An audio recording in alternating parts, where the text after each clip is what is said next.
Imagine scrolling through your phone and seeing her, the woman you love, your partner, posting pictures that aren't just pictures, they're a performance. Men you don't know, men she barely knows, showering her with attention. And you're supposed to just be okay with it? What if I told you, this isn't jealousy, it's reality. And what you do next could change everything about your relationship. Let me walk you through a familiar scene. You're on your phone, scrolling without thinking. You open Instagram, and there she is, your girlfriend, your wife, the woman you committed to. Another photo, back arched, chest pushed forward. That look, the one that isn't accidental, the one that says exactly what it's meant to say. And then you look at the comments. Fire emojis, heart eyes, goddess, stunning, you're so beautiful. From men, dozens of them, sometimes hundreds. Men you don't know, men who don't know her, men looking at her the same way men look at women they want. And you're expected to be fine with this. You're expected to be confident, secure, unbothered. Because the moment you say something, the labels come out. Controlling, insecure, jealous. You're the problem. So you swallow it. You like the photo yourself, because what else are you supposed to do? And you tell yourself this is normal. That this is just how modern relationships work now. That the woman you committed to collecting sexual attention from strangers is somehow compatible with loyalty, intimacy, and respect. Today, we're going to talk about what's actually happening here. What it really means when a woman seeks attention from other men. What it does to the relationship. What it does to you. What it does to her. And what you should do about it. This isn't about jealousy. This isn't about control. It's about seeing a dynamic clearly, one most men avoid because they're afraid of the conclusions it leads to. Let's start with the lie everyone repeats. It's just appreciation. It's just compliments. People are just being nice. Let's end that fiction right now. When a man drops fire emojis under a provocative photo, he's not admiring her personality. He's not impressed by her intelligence. He's not celebrating her achievements. He's expressing sexual interest. That's it. Every like is a micro-signal of desire. Every comment is an approach. Every DM is an attempt. These men aren't trying to be her friend. They don't want deep conversations. They want to sleep with her. That's the exchange. She posts content designed to trigger attraction. Men respond with attraction. It's not complex. It's one of the oldest human dynamics, just repackaged through an app. Now, some women will say, I posted it for myself. I felt confident. I liked how I looked. And sure, maybe a small part of that is true. But let's run a simple test. If it was just about confidence, why not keep the photo in her camera roll? Why post it publicly? Why turn comments on? Why check the reactions? Because the photo isn't the point. The attention is. The image is just the delivery system. And here's where it gets uncomfortable. That attention she's collecting? That's sexual validation. It's proof she's still desired. Still wanted. You're expected to be confident, secure, unfazed. Because the moment you speak up, the accusations start. Controlling, insecure, jealous. You're the issue. So you keep it to yourself. You even like the photo, because what other option do you have? And you convince yourself this is normal. That this is just how modern relationships function now. That the woman you committed to collecting sexual attention from strangers somehow fits with loyalty, intimacy, and commitment. Today, we're going to break down what's really happening. What it means when a woman seeks attention from other men. What it does to the relationship. What it does to you. What it does to her. And what you should do next. This isn't about jealousy. This isn't about control. This is about seeing dynamics clearly. Dynamics most men avoid because they're afraid of the truth they lead to. So let's start with what those likes and comments actually are, because there's a comfortable lie repeated endlessly. It's just appreciation. It's just compliments. People are just being nice. Let's strip that lie apart. When a man leaves fire emojis under a provocative photo, he's not admiring her personality. He's not impressed by her intelligence. He's not celebrating her achievements. He's signaling sexual interest. That's it. Every like is a small expression of desire. Every comment is an approach. Every DM is an attempt. These men don't want friendship. They don't want deep conversations. They want to sleep with her. That's the exchange. She posts content designed to trigger attraction. Men respond with attraction. It's simple. It's one of the oldest human dynamics, now digitized. Some women will say, I posted it for myself. I felt confident. I liked how I looked. It wasn't for them. And maybe, in a small way, that's true. But let's apply a basic test. If it was about confidence, why not keep the photo in her camera roll? Why post it publicly? Why allow comments? Why check the reactions? Because the posting isn't the goal. The attention is. The image is just the tool. And here's where things get uncomfortable. That attention she's gathering? That's sexual validation. It's confirmation she's desired. That she's wanted. Every notification delivers a small dopamine hit. Yes, they would. And she's receiving that hit not from you, her partner, but from strangers. She's outsourcing validation to the public marketplace, while you stand there believing you were enough. This didn't emerge overnight. Not long ago, a woman publicly sexualizing herself damaged her reputation. Her family worried. Her friends questioned her choices. Her long-term prospects shrank instead of growing. That wasn't oppression. That was a social immune system, one that protected relationships and communities. And that immune system has been dismantled. What once produced shame now produces status. The woman who posts provocatively isn't criticized. She's applauded. She's labeled confident. She's called empowered. She's praised for owning her sexuality. The language has completely reversed. And the men who object? They're reframed as insecure, controlling, outdated patriarchs who can't handle a strong woman. That's how cultural change actually happens. It doesn't arrive with an announcement. It moves slowly, one redefinition at a time, until what was once clearly problematic, music, becomes obviously acceptable, and anyone who remembers the old standards is treated like they've lost their mind. Why are you so tense? It's just a picture. Everyone does this now. Normalization is complete the moment you can't even explain your discomfort without sounding unreasonable. But let's look at what happens inside the relationship once this dynamic sets in. Because something changes. The man stops being the center of her romantic world and becomes an observer. He's still there on paper. He still has the title, boyfriend, husband, but his function has shifted. Now he's the guy in the background while she performs for an audience of other men. He's the security guard at a concert, making sure nothing goes wrong while she's on stage absorbing the applause. Consider what that does psychologically. You're supposed to be her primary source of romantic validation. You're supposed to be the opinion that matters most. Instead, you're now competing with hundreds of anonymous men for her attention, and you're losing. Not because you're failing, but because scale beats intimacy. You're one person. They're a constant flood. You can compliment her once a day. They can do it 100 times. The math doesn't favor you. Some men cope by reframing this as a victory. Look how many guys want my girl. That means I won. I have what they can't get. This is ego defense disguised as relationship logic.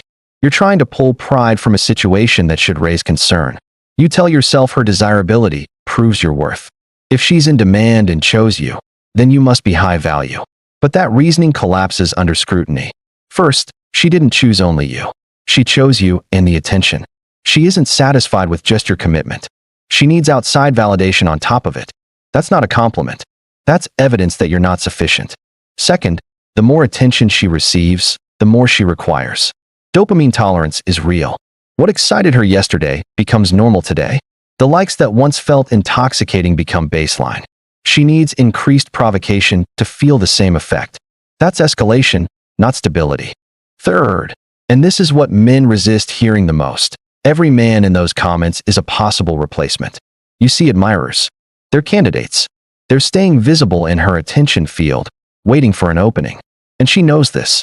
She's quietly maintaining a list of options while you're paying the bills and assuming you're secure. Now let's talk about how this progresses, because it almost never begins with explicit sexual content. It starts with a selfie, harmless enough, then a slightly more flattering angle, then a full-body photo in a nice outfit. Then the outfit gets shorter. The poses become suggestive. Then it's bikini shots. Then gym photos designed entirely around certain angles. Each step makes the next easier to justify. I already posted X, so Y isn't really different. This is the ratchet effect. Every crossed boundary becomes the new standard. What felt bold 6 months ago feels tame today. And she isn't consciously plotting this escalation. It unfolds naturally because each increase in provocation brings more response. The algorithm rewards it. Her psychology rewards it. So she drifts further, piece by piece. And by the time you realize how far it's gone, you're already involved. You like the earlier posts. You accepted those limits. How do you object now without being accused of changing the rules? And that's when the rationalizations appear, because there's an entire pre-written script, music, of defenses women use when this behavior is questioned. And most men have no idea how to respond. So let me equip you. It's just aesthetics. I'm appreciating my body as art. Art doesn't require validation from an audience. Michelangelo didn't carve David to check how many likes it would get. If this were truly about aesthetics, it could live in a private folder, not on a public feed. You're just insecure. A confident man wouldn't care. This is the nuclear response. It reframes a reasonable concern as a flaw in your character. And notice what makes it effective. It can't be disproven. No matter how calmly or logically you explain yourself, it can always be dismissed as insecurity. That's not an argument. It's a shield, a way to avoid accountability entirely. I'm just expressing myself. This is who I am. Self-expression doesn't require an audience of sexually motivated strangers. You can express yourself in a journal. You can express yourself in art that isn't designed to provoke male desire. This framing confuses exhibitionism with authenticity. You're being controlling. Setting boundaries isn't control. Stating preferences isn't control. Having standards for what you'll accept in a relationship isn't control. Actual control would look very different. Demanding she delete posts. Taking her phone. Isolating her from people. Expressing discomfort and being willing to walk away if values don't align. That isn't control. That's self-respect. Everyone does it. So what? Everyone doing something doesn't make it healthy. Plenty of people cheat too.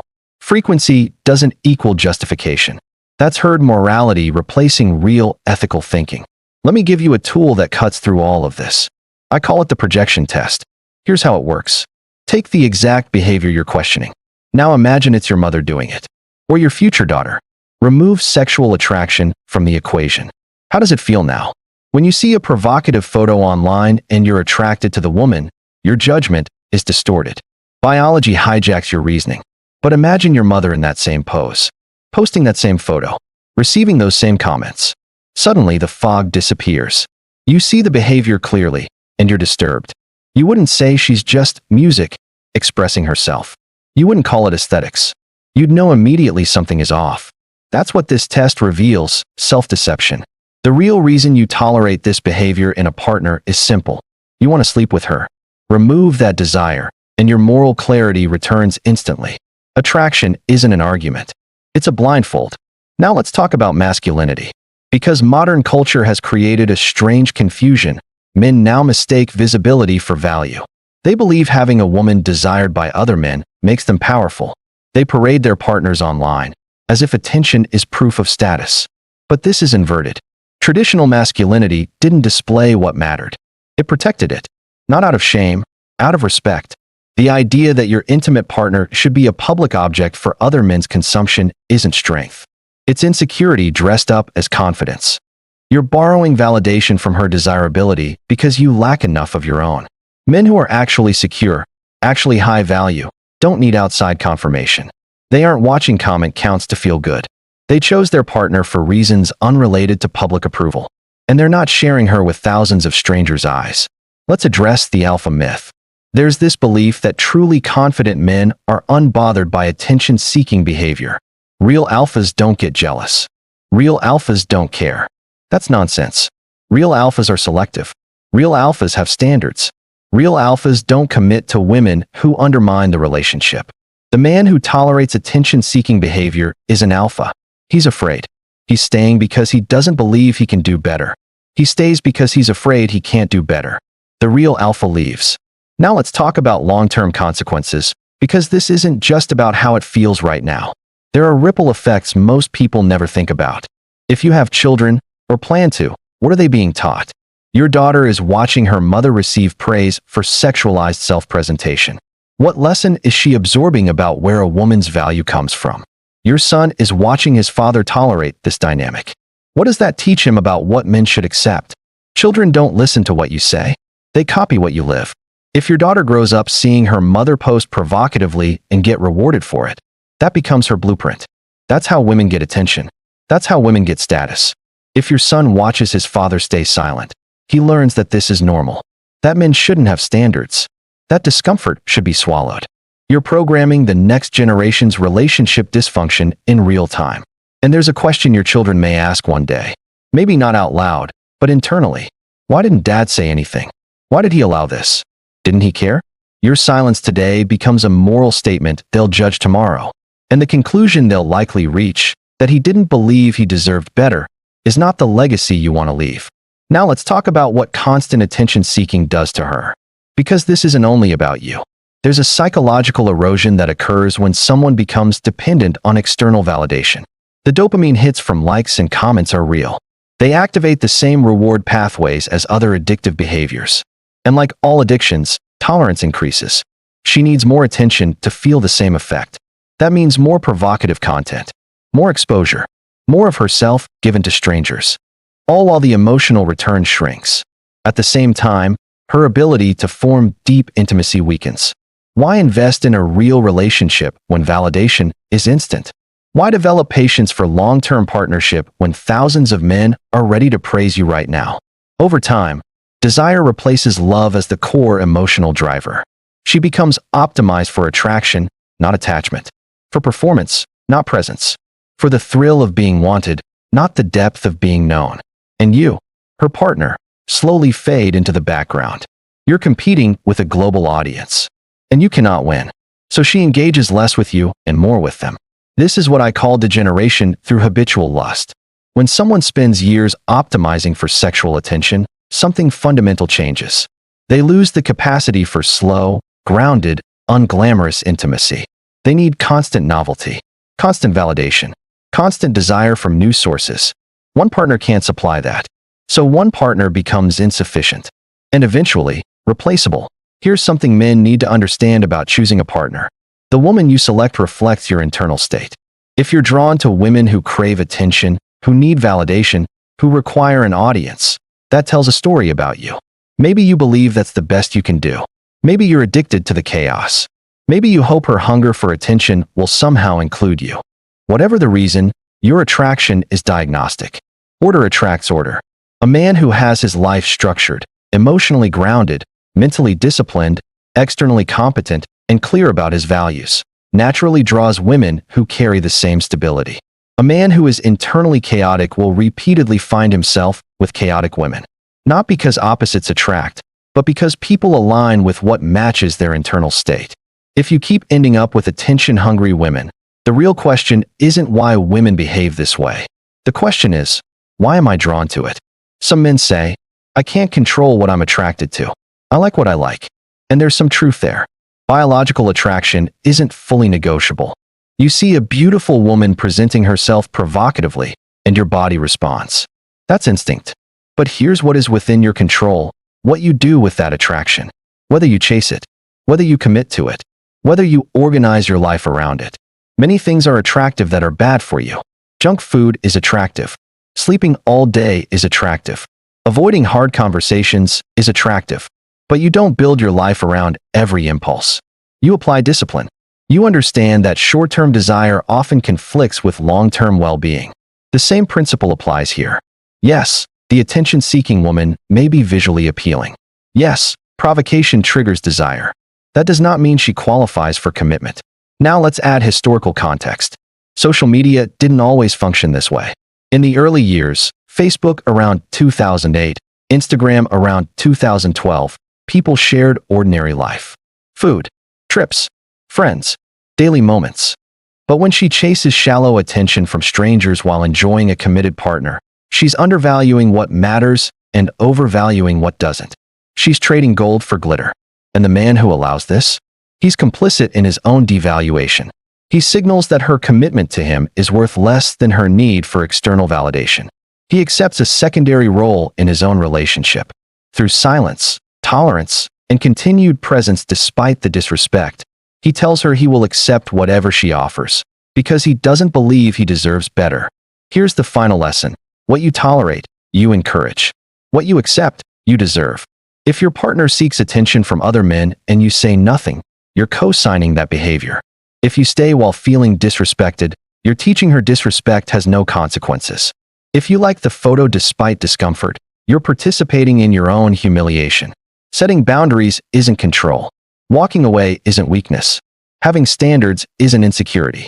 These are the actions of a man who respects himself enough to demand respect in return. And ironically, this is exactly what builds a genuinely healthy relationship. Not one where she behaves because she's forced to, but one where she behaves because she's with a man who won't accept anything less. A man who would leave, has options, and whose approval is worth earning. If she's unwilling to meet that standard, if she values attention more than respect, you now have clarity. You know who she is. You know what she values. And you can make your choice accordingly, calmly, clearly, without anger or ultimatums. This is what she wants. This is what you want. And the two don't necessarily align. A stable relationship demands boundaries. It requires both partners to invest in each other more than in the attention of strangers. It requires that intimacy carries meaning. That private moments aren't simultaneously a public performance. It requires commitment to create a protected space, not a stage. If your relationship lacks this space, where she performs for an audience while you're meant to watch from the sidelines, understand this is not normal. This is not what commitment looks like. You don't have to accept it just because everyone else seems to. You are allowed to want more. You are allowed to demand more. You are allowed to walk away if more isn't available. I have additional content on boundaries, partner selection, and building a presence where you don't compete with your partner's attention economy. Links are in the description if you want to go deeper. For now, I want to hear from you. Have you seen your relationship erode while she collected attention elsewhere? What did you do? What would you have done differently? Share in the comments. Not to shame anyone, but to help men see the cost of tolerance. That's it for today. Stop competing with strangers. Start demanding respect. And remember, wanting more isn't jealousy, it's self-respect.